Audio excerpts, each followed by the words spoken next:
শীত চলে আসছে আর হাঁসের মাংস খাওয়া হবে না, এটা কি হয়? এটা তো হয় না, কারণ হাঁসের মাংস খেতে হবে, শীত আসতেছে, সাথে যদি ছিটা রুটি থাকে তাহলে তো কোনো কথাই নেই। এখানে কিন্তু আমি ছিটা রুটির সাথে হাঁসের মাংস দিয়ে আজকে ফুল রেসিপি একটা দেখাবো, যদিও ছিটা রুটির কোনো এখানে রেসিপি দেখাবো না, এটার একটা ফুল ভিডিও আমি পরে ইনশাল্লাহ একসময় দিয়ে দিব।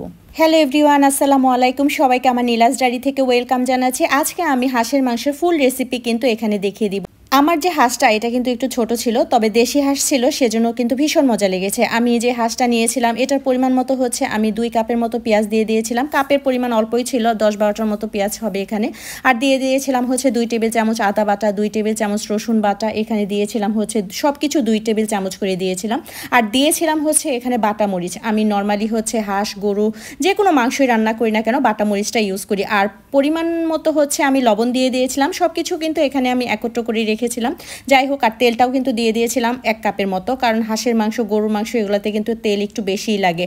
আর এখানে যে আমি জিরা বাটা দিলাম, জিরা বাটার সাথে কিন্তু সব ধরনের গরম মশলা ছিল, আর সাথে ছিল হচ্ছে মৌরিটা দিলে কিন্তু গরুর মাংস হাঁসের মাংস সবটাতেই কিন্তু বেশ মজা লাগে। তো আমি এটা খুব ভালোভাবে মাখিয়ে নিয়েছিলাম। আপনারা আরেকটা কথা মনে রাখবেন, হাঁসের মাংস মাখানোর সময় একটু সাবধানতা অবলম্বন করবেন, কারণ হচ্ছে হাঁসের মাংসতে হাড্ডি থাকে, ওই হাড্ডির কিন্তু একটু যদি হাতে লেগে যায় তাহলে কিন্তু প্রচণ্ড পরিমাণে ব্যথা পাওয়া যায়। যেমন আমি সব সময় হাঁসের মাংস মাখাতে গেলে আমার হাতে একটু না একটু ব্যথা পাই আমি।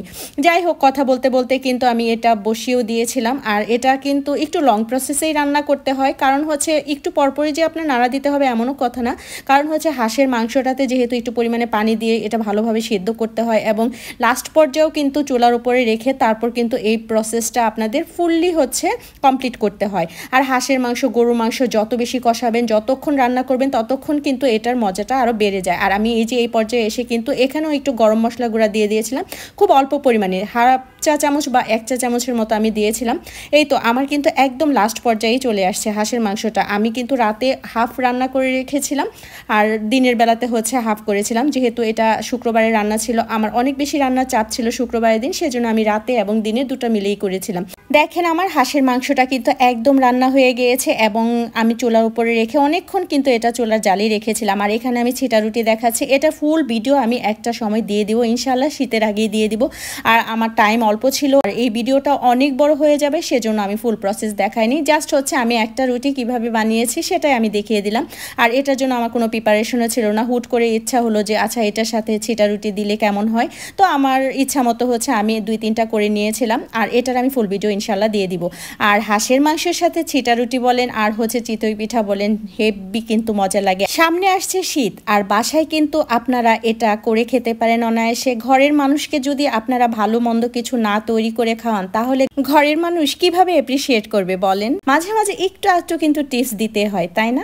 আমিও তাই করি কিন্তু। আর দেখেন আমার খাবারটা এত বেশি লোভনীয় ছিল, আমি কিন্তু সব কিছু কীভাবে যে করেছি, মানে হুটহাট যেটাই আমার মন চাই ওইটারই কিন্তু আমি ভিডিও শ্যুট বা রান্না করে ফেলি। আর সবচেয়ে বড় কথা হচ্ছে আমার হাঁসটা কিন্তু খুব বেশি বড় ছিল না, কিন্তু খেতে কিন্তু ভীষণ মজার ছিল। হাঁসটা যতটুকুই হোক না কেন, খেতে কিন্তু ভারী মজা। সবাই সবার পরিবারকে সময় দেন, সবাই ভালো থাকুন। আজকের মতো বাই, আল্লাহ হাফেজ।